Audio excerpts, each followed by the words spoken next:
Hi, this is Tim McDonough, host of Tell Your School Story, the Finalsite podcast dedicated to helping schools like yours tell your unique story, share best practices, and stay current with the latest and upcoming trends. Hi, thank you for joining us today. I am here with Eric Sheninger, author of the latest book, Branded. How are you today, Eric? I'm very well, thank you. Eric, thank you so much for taking the time to talk with us today. For the folks listening who don't know you, could you introduce yourself? Sure, I am a senior fellow with the International Center for Leadership and Education, and my work really focuses on helping schools, districts, and organizations transform teaching, learning, and leadership. And before this, I was a high school principal at New Milford High School in New Jersey, where we kind of really led the charge with branding and education starting back in 2009. Very interesting. Thank you. Yeah, and that's very much what we want to talk about today is branding in schools. But one of the things I read in the book was about the pillars of digital leadership. Can you talk about that for a moment? Yeah, when we think about change, everyone's like, oh, there's too much on my plate. I don't have time. It's just another thing I have to do. And the pillars of digital leadership really provide a framework that allows any educator, a teacher, a building leader, a district leader to focus on the work they already do, but how digital can help them become not just support that work, but become more effective. And to really pare the seven pillars down, it's about improving the work, sharing the work, and celebrating the work. When we improve the work and we share the work, that is how a brand presence organically manifests itself. So you're talking a little bit about branding, and that is always something that you associate with sort of corporate marketing, which in a school environment might sound a little bit not great. It's not something that schools aspire to do, is to sort of market themselves like a business would. How would this relate? How does branding relate to school districts? Yeah, and again, there are some similarities, but there's also one big difference. So I'm going to talk about the difference first. Brand ed is about telling, not selling, in order to build powerful relationships with all school stakeholders. So when we want to compare and contrast, if you're going to look at a business brand is about selling. In education, it's about telling. In business, it's about satisfying the needs, the wants, um, satisfy the needs and wants of a customer. In education, it's about promoting school value to stakeholders. In the business world, a brand is about improving sales, profit, and scale. In education, it's about improving culture, performance, and resources. So it's kind of like taking all the positive elements that we see in terms of business brands, identity, value, trust, loyalty, but then kind of tweaking it to really fit the needs of schools and districts, which is, we got to celebrate all the great things that are happening. If we want to control the narrative, then we have to be actively advocating and sharing the, actual uh, elements of what goes on in a school culture on a daily basis.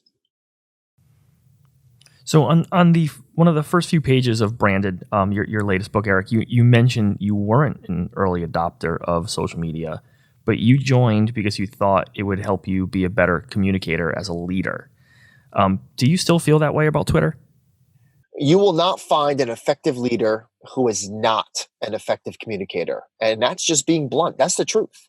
And for me, I had a fixed mindset. Since I didn't see the value in social media, I didn't use it. And because I didn't use it, my teachers and my school didn't use it.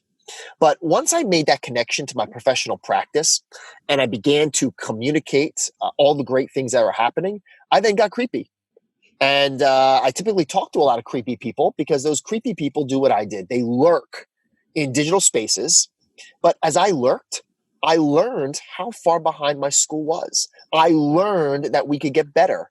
And social media helped me to learn how to unlearn and relearn and to be in a better position to move my school forward. And then when we really began to innovate and we had the result and evidence that showed that our innovation was improving learning outcomes, that's where the whole storytelling, branding piece just became business as usual, not business as unusual for us. So to answer your question, I think it's more important than ever because now everyone, for the most part, has equitable access to the same tools. And that whether it be Twitter, Instagram, YouTube, it's the degree to which we use those tools to share the work that we're already doing is kind of the message that I try to impart on, the educators, schools, and districts that I work with. So the leaders of these schools already have so many huge responsibilities, curriculum, safety, facilities, faculty, and as you would know better than I, so many more. Can't this just be something they can delegate to somebody? Why is it that the leaders themselves need to be so concerned with branding? Well, first off, if it's important to you, you'll find a way. If not, you'll make an excuse. And often, if you're delegating these responsibilities, then to me, it might not be of utmost importance to you. The leader, he or she went in these positions because they wanted to do more. They wanted to be more, not necessarily telling people what to do, but taking them to where they need to be. And here's the main point. Don't expect others to do what you're not willing to do or have not done yourself. This is why it's so important for the leaders to model what they want their teachers, their kids, and other stakeholders to do in terms of sharing the story. I remember when I wanted my teachers to, not just use technology, but to share. And I wrote memos, I wrote emails, I talked about in staff meetings. Nothing changed. Months went by until I grabbed one of my new teachers and I said, dude, why are you all not doing this? And the response was short, yet painful, because you're not doing it, Eric. This is why it's so essential for the leaders to value it. If you want others to value it, as the leader, you need to value it. And there's nothing more satisfying, in my opinion, as the leader, to be able to give the digital high fives, the digital fist bumps, to pay it forward and to share, all the great things that are happening. Case in point, I'm working with a school going on now 3 years, and they are awesome with blended learning. So I spent some time in classrooms yesterday, and these teachers, they're all sharing consistently. But I take every opportunity I get in a classroom to share all the amazing things that schools are doing. Why? Because I want to model how easy it is. So yeah, you might delegate some tasks to others, but if you're really serious about building, sustaining a positive brand presence, as a leader, you have to be leading the charge. It's great leadership advice for anybody. Agree. And Eric, it's interesting. I live in a school. My kids go to Ellington Public Schools in Ellington, Connecticut. And if you go to their website, it is the entire district's Twitter and Instagram feed fed onto the homepage. And teachers are, and it's all pulled in through a common hashtag. And you're able to kind of see what's going on in the classroom every day. And, as a parent who works and isn't there, it's very neat to be able to see what's happening not only in my kids' classrooms, but in the classrooms that they'll be experiencing in a few years. So not only does it have a strong brand, but also kind of from a parent perspective, being able to see the education that my kids are going to be receiving in a few years, it's been really impactful for me as a parent in the community. So that really resonates with what you're saying. And you bring up a good point. Here's the bottom line. If you don't tell your story, someone else will. And when someone else tells your story, it's really not an accurate depiction of what goes on. But if you're not sharing, that's when schools and districts get in trouble. That's when the old saying, perception becomes reality.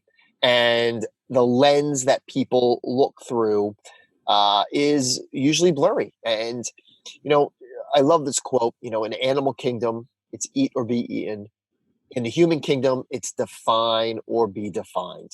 What you just described with your district is a proactive approach to define the vision, the mission, the expectations, and the outcomes by simply sharing and curating all the information, the resources, ideas, strategies that kids, teachers, administrators are engaged in every single day. It's so simple, get so difficult for many because of the mindset. Oh, we shouldn't be branding, or I don't have time for the social media piece, and all these other myriad of excuses. But the bottom line is what you just explained, I see as a parent as well, and the school that I was talking about, not only am I their coach, but my daughter went there as a fifth grader. And I couldn't begin to tell you the same feeling that I had being able to see through their social media feeds all the amazing work that they were doing every single day. It actually made me proud to be here in the district, but also proud that my taxpayer dollars were being spent to really create an awesome learning experience for my kid. I feel the exact same way about my district. I think that's a great way to summarize it. So, Eric, for schools that, so Finalsite works with thousands of schools all over the world. As we started out as a business, we worked exclusively with independent schools. We now have over 350 public school districts. So we're very comfortable with the idea of talking to schools about their brand, but that has historically been the independent schools. So for schools that, particularly school districts that have not been thinking about their school district as a brand, where would you recommend they start? Well, I think they have to start with, working from the area that has the least clarity, which is the why. If you don't know your why, your what has little value or purpose.